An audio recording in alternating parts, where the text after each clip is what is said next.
Good evening, everyone. Welcome to tonight's Legal Love Moment. Happy Feast of Our Lady of Guadalupe. And tonight we have a special brief presentation on Our Lady of Guadalupe. So, Our Lady of Guadalupe is extremely special to me.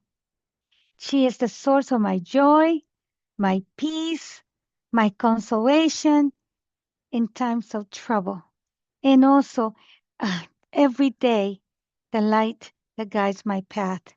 So, at the end of my presentation today, if time allows, I will share with you some of my powerful testimonies of Our Lady of Guadalupe miraculous um, intervention in my life.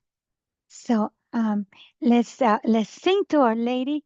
And remember, we don't have to be singers. I'm not whatsoever a singer, but Our Lady loves to be serenaded by her children, and with all our love and with all our hearts.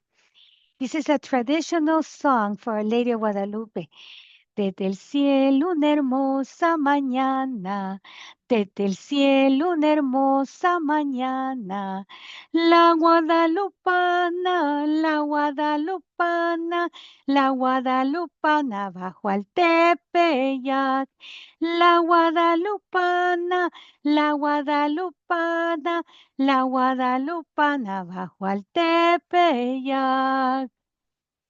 Suplicante juntaba sus manos, suplicante juntaba sus manos. Y eran mexicanos, y eran mexicanos, y eran mexicanos su porte y su faz. Y eran mexicanos, y eran mexicanos, y eran mexicanos su porte y su faz. Su llegada llenó de alegría, su llegada llenó de alegría, de paz y armonía, de paz y armonía, de paz y armonía, todo el Anáhuac, de paz y armonía, de paz y armonía, de paz y armonía, todo el Anáhuac. Now, this is the picture, the oldest drawing that we have describing the apparitions of Saint Juan Diego of Our Lady of Guadalupe. And this picture is called Codex Escalada 15, and when it was drawn in 1548. So you probably know the story, and I will just give a quick overview so that we can all be transported to that day. Because I know that probably all of us have heard this story. But every time that we hear it, we have a lot more love for Our Lady. So it was 1531, and Juan Diego, which was a native Aztec, was on his way to church. He was a convert. They say, about 57 years old. He was a widow. And, but he made mats, and he had quite a successful little business. But he would walk miles and miles, like at the crack of dawn, to make it to the city, Teotihuacan, which was Mexico City. And that particular day, it was a Saturday, or Ladies' Day. And he starts listening to this beautiful music by birds. And he just said, is this like the music that I'm going to hear when I get to heaven? Like the priests tell us in town? It was so beautiful. And all of a sudden, the singing stopped. No, it's complete silence. And he was right at the foot of the hill, Tepeyac. It's called Tepeyac. And he hears on the top of the hill a sweet voice that says, Juan Dieguito, Juan Dieguito, hijito. And little Juan Dieguito, my little son. And he listens and he decides to go up the hill and see where this little sweet voice that was calling him was coming from. And there she was, the most beautiful, beautiful maiden that he's ever seen. A young girl. And she said, so she, and her radiance was like precious stone. It seemed, he said, like an exquisite bracelet. It seemed beautiful beyond anything else. Her clothing was shining like the sun, as if it were sending out waves of light. And the stone, everything that was around her, at Tepeyac, especially in December, it's like dry, dry with weeds, with things that would stick your hands. Really, not a nice hill. Nothing. Dead, dead of any flowers or any trees. But everything around her, even the cactus, the dry cactus, looked like emeralds. And the mesquites and like it says, the nopals, which is the cactus, and all the little plants had a color of turquoise. In their trunks, their thorns, their prickles were shining like gold. When he saw such a beautiful, beautiful lady with all these precious stones shining around her, he prostrated himself in her presence. He listened to her voice, but the real dialect, he would say, I listened to her breath, but would just keep it very much basic English.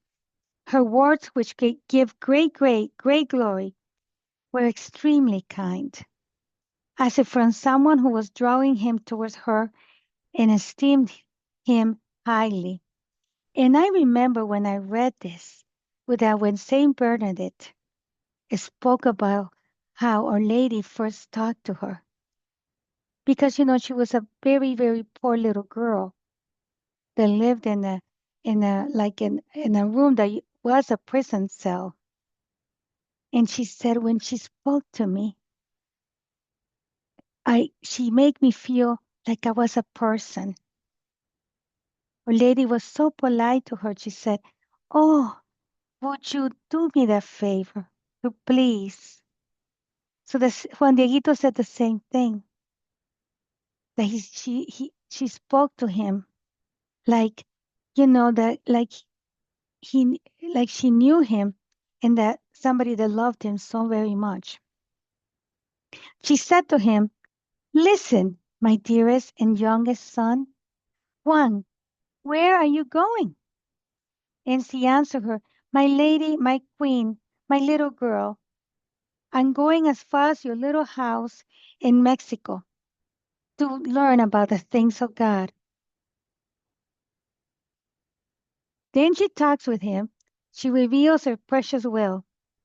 And then she says to him, "No, no, for sure, my dearest and youngest son, that I am the perfect ever Virgin Holy Mary, Mother of the one great God of truth, who gives life, the inventor and creator of people, the owner and Lord of what is around us and what is touching us or very close to us, the owner and Lord of the sky, the owner of the earth. I want very much that they build my sacred little casita or little house here, in which I will show him, I will exalt him on making him manifest. I will give him to the people in all my personal love, in my compassionate gaze, in my help, in my salvation. Because I am truly your compassionate mother, yours and all of the people who live together in this land. And of all the other people of different ancestries, my lovers, those who cry to me, those who seek me, those who trust in me, because there I will listen to their weeping, their sadness, to remedy, to cleanse and nurse all their different troubles, their miseries, their sufferings, and to bring about what my compassionate and merciful gaze is trying to do. So go to the bishop and tell him everything you have seen and everything I have said. And I know for sure that I would appreciate it very much and reward you. That because of it, I will enrich you, I will glorify you. And because of it, you will deserve very much the way that I reward your fatigue, your service in going to request the matter that I'm sending you for. So immediately San Juan Dieguito prostrated himself in her presence, and he said to her, "My lady, my little girl, now I'm going to the bishop." So he came down the hill and headed to see the bishop. When this happened on noon on Saturday, so the first time he saw Our Lady was, crack of dawn on Saturday morning. Now by noon, he was in the city, and he made it to the palace where the bishop was. And after waiting for a long time, the Reverend Bishop, his name was Sumarriaga, Bishop Sumarriaga, he was a Franciscan. So the minute he went in, he knelt before him and told him everything he had seen. And the bishop was polite, but said to him, "No, come back another day when I can listen to you with more time." So very sadly, he went back to Our Lady. And he said, and this is a Saturday evening. He says, "Oh, my little queen, my little girl, I did go to where you sent me. I saw him. I put your breath, your word before him, as you ordered me to. He was kind to me, but I know that he didn't believe me.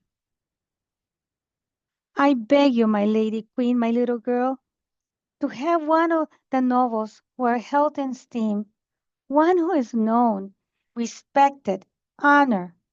Have him carry your dear breath, your dear word, so that they will believe him.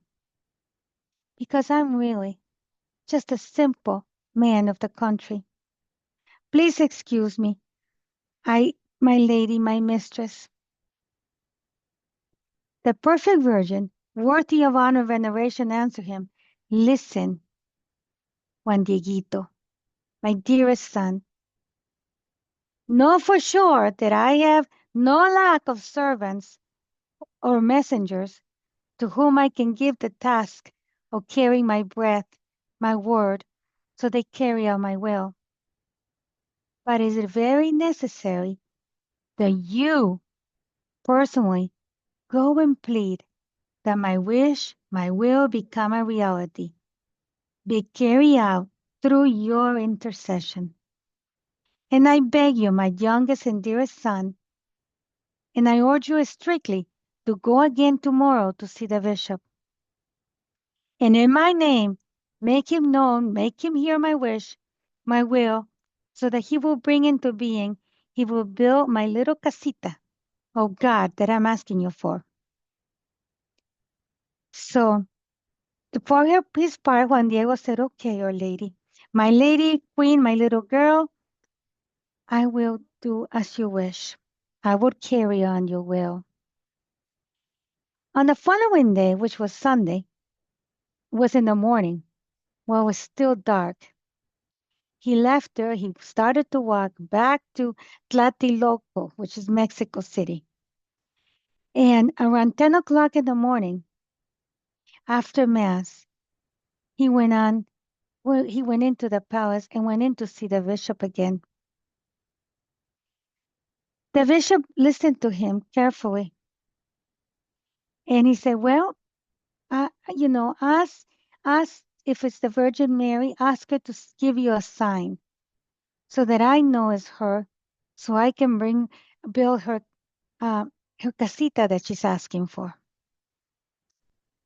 Um, and so Juan Dieguito agrees to that, to tell Our Lady that the bishop has asked for a sign, and he leaves.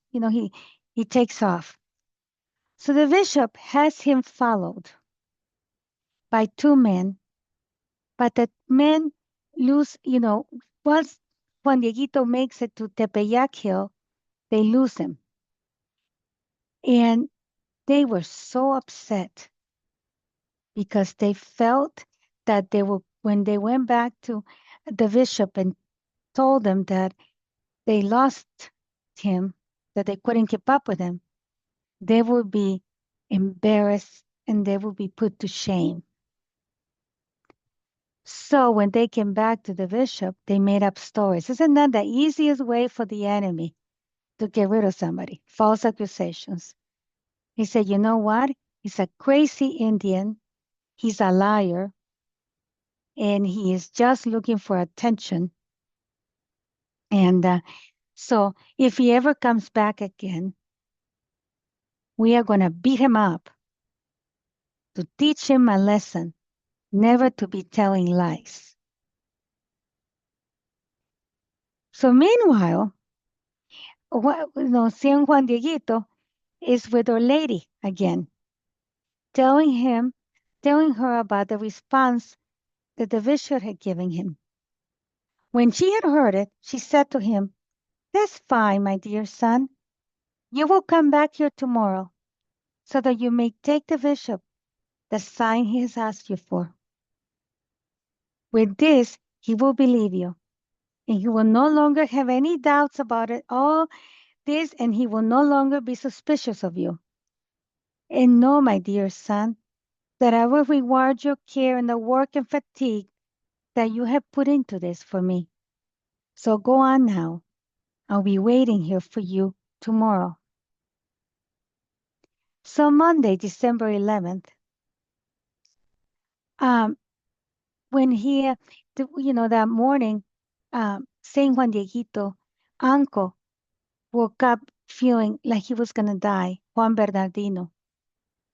So Juan Dieguito decided to go look for a priest for his uncle. And he said, "Well, I'm not going to take the same road that I take every day, because the beautiful young lady is going to appear to me and she's going to say, you're going to go and do this for me today, right?" So he decides to take another road. And what do you think happens?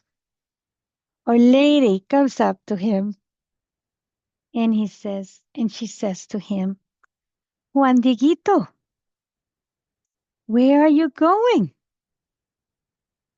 So embarrassed, didn't know what to say to her.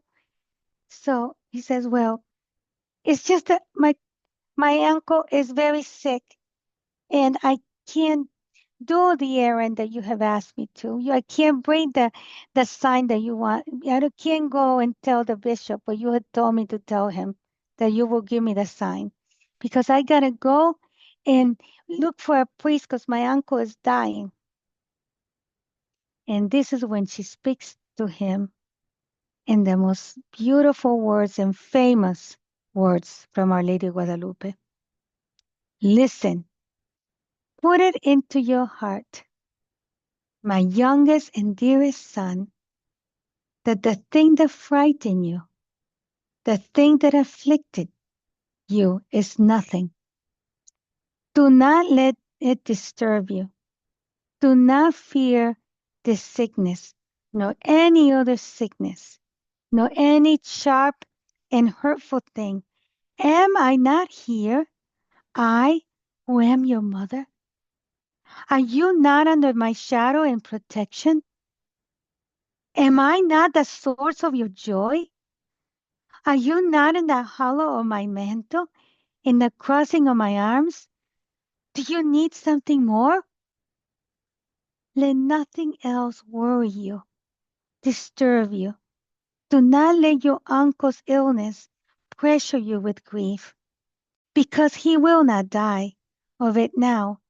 You may be certain that he is already well. And at that very moment, his uncle got healed. So when Juan Diego heard these beautiful words from Our Lady, he was greatly comforted by it. His heart became peaceful. And he begged her to send him immediately to see the governing bishop, to take him something for a sign, for proof so that he will believe. And the Queen of Heaven ordered him then to go to the top of the little hill where he had seen her before. She said to him, "Go up, my dearest son, to the top of the hill, to where you saw me, and I told you what to do. There you will see that there are different kinds of flowers. Cut them, gather them, put them all together, then come down here, bring them here into my presence." So when Juan Dieguito reached the top of Tepeyac, he couldn't believe his eyes. The most beautiful Castilian roses of all colors were sprang out. And this is like I said, there is no flowers, there is no vegetation in the Tepeyac hill. It's more of a dry desert-like soil, and especially in December. Absolutely, it's impossible for roses to be cultivated in this hill.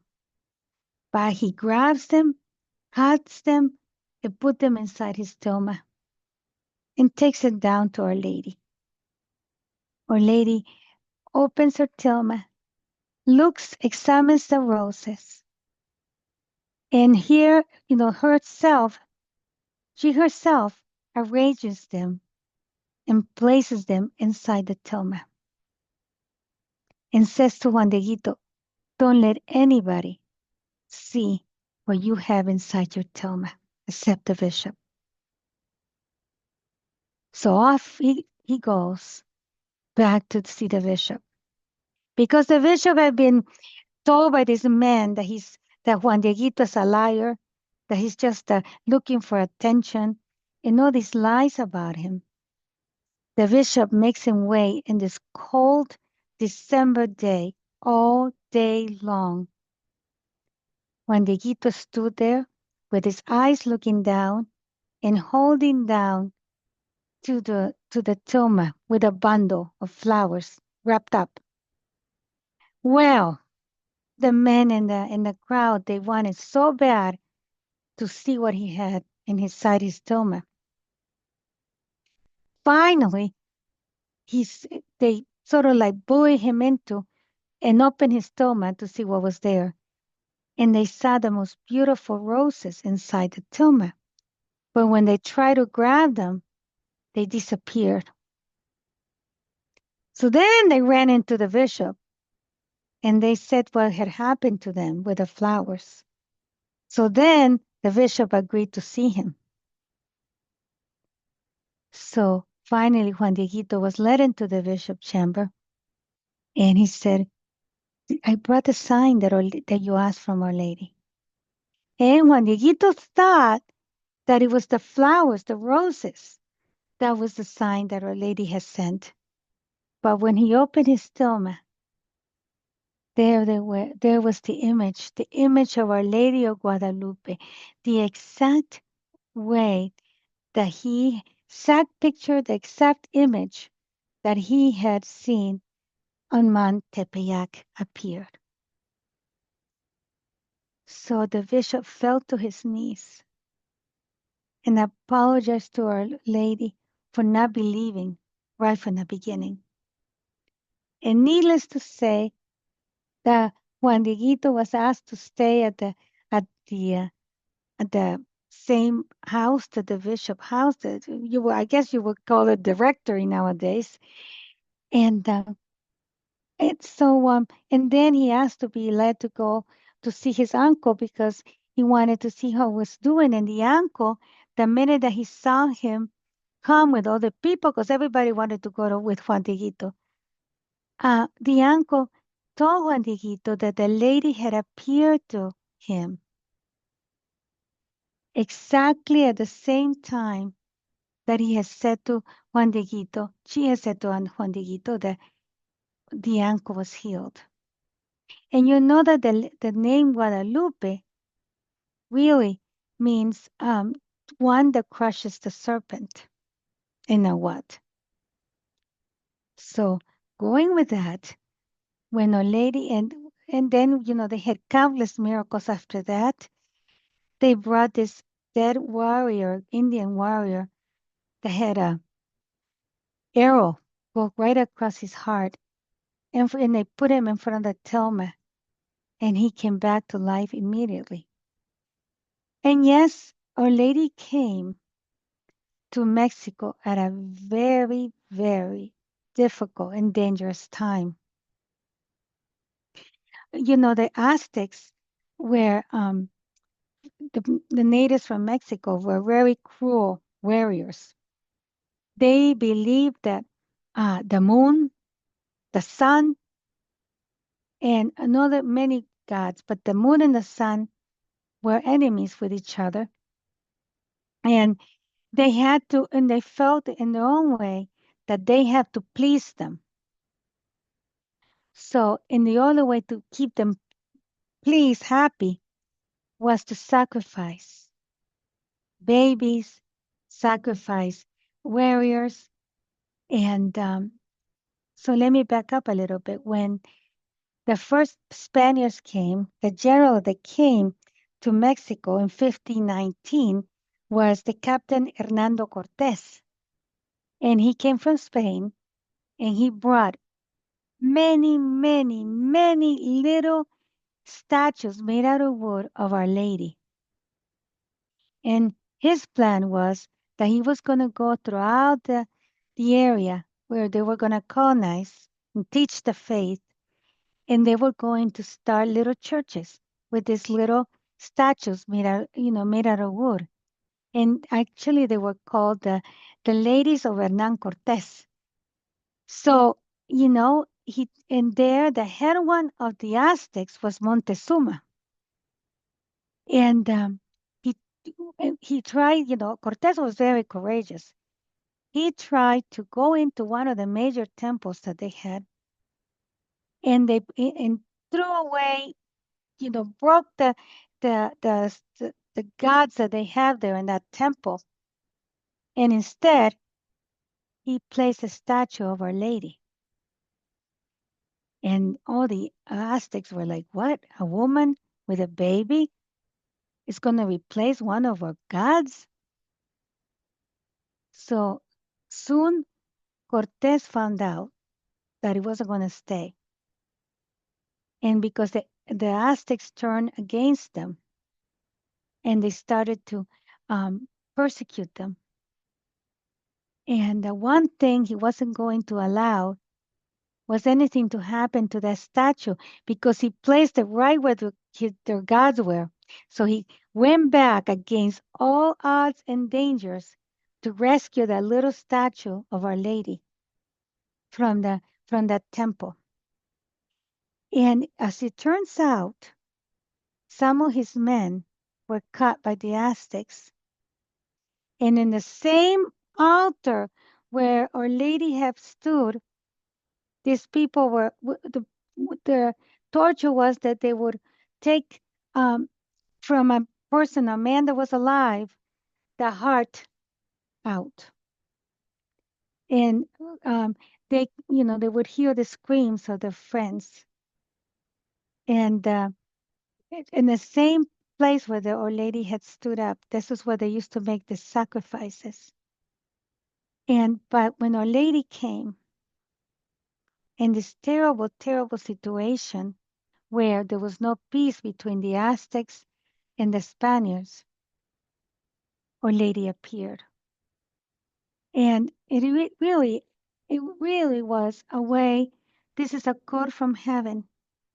And all about her, Our Lady, wants to show them that God is for everyone and we should be always united under one. Doesn't matter the color of our skin, doesn't matter our language, it doesn't matter our traditions or religions. We should all live together under our Creator. If you notice her hands, one hand is very polished per se, and the other hand is really you can see that he's been working on the fields. And one is the Spaniard's hand, and the other one is the Aztecs, but they're all folded together in prayer. So, and then you can see her attitude of Our Lady. Her hair, her head bowed down in an active of prayer, submission, and humility towards God. And she has like a little brooch with the cross. It's the exact cross that the Spaniards warriors used to have in their uniforms per se, and that is to show the Aztecs that she had the same religion as the Spaniards, that everything she came through from the cross of her son, thanks to the great sacrifice of her son dying on the cross. Then you see that she has the black velvet, and that is to show, because that was a tradition in that with the Aztecs, that if you had a black velvet, that meant that you were pregnant. But her hair being down, because if you were married and had children who were pregnant, your hair was always in a bun. Well, Our Lady has it down to show them that she's a virgin, but she's pregnant. So the baby is from God. And then you know that the stars and it's the exact constellation. They're placed in the exact constellation that they were placed in heaven on that night in the early morning of 1531. And the color is pink because it's a new day, a new beginning. And then right over her belly, she's got one single flower, 4 petals. And that means exactly, it has a special name. Quikunz is what probably the highest religious symbols of the Aztecs. It depicts the 4 movements of the sun, the 4 seasons. And the strategic location of the flower of Our Lady's womb is known to the Aztecs as flower of the sun, representing the motherhood of the Virgin. This image tells the Aztec she's the mother of the child son God in her womb, who is the author and giver of life. And then as you see, she's standing over the moon, like saying there's the moon, because the Aztecs thought the moon was a god. Look, Our Lady stepping over it. She's bigger than anybody, any moon, any sun, anything. And then there are flowers that depict hills. Because, when you think about it, God likes to appear and come down to us through hills. So the whole pink dress that Our Lady's wearing, it's got little flowers that look in the hills.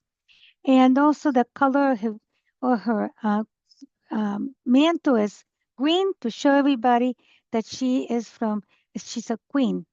And then you have the rays that you know is the music. This has a music to it.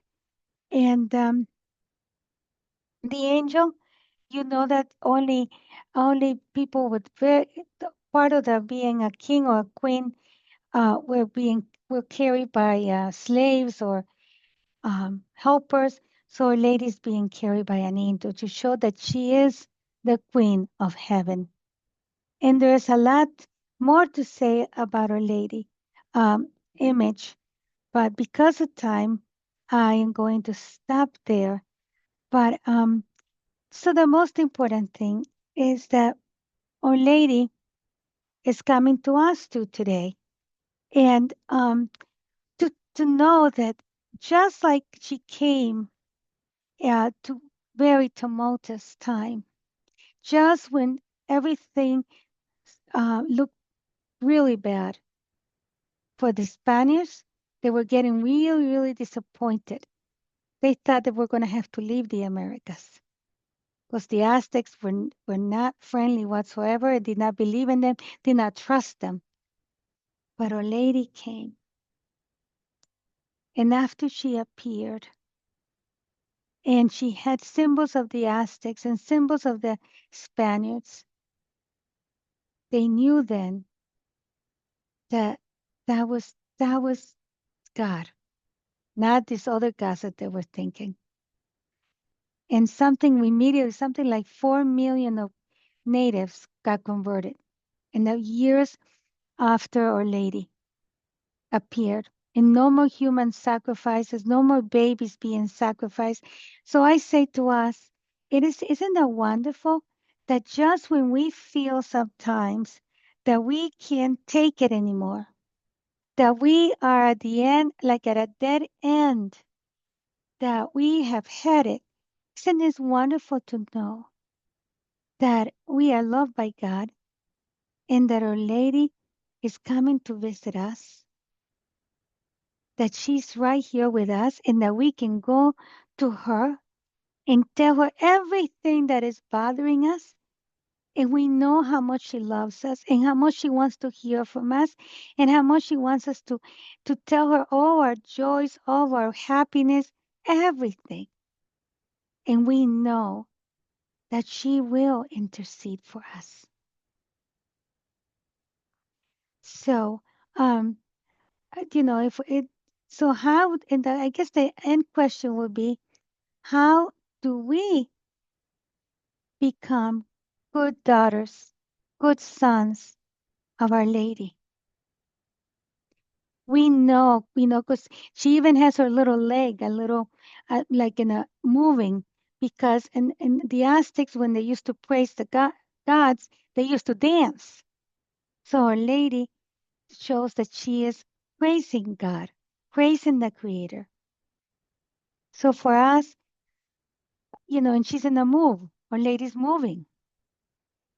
Just like she went and chased and haste to, when she found out that her cousin was pregnant, she got up and said, I got to go help her because she knows that charity is definitely a sign of the love of God. So here I think, like I say, the question is, how are we going to become good daughters and sons? And we know we always are saying, by being little, following Our Lady's example, by being little and humble and being selfless and loving everybody that is around us. Just like Our Lady came for everybody and showed that we're all, no matter the culture, we're all loved by God, our Creator.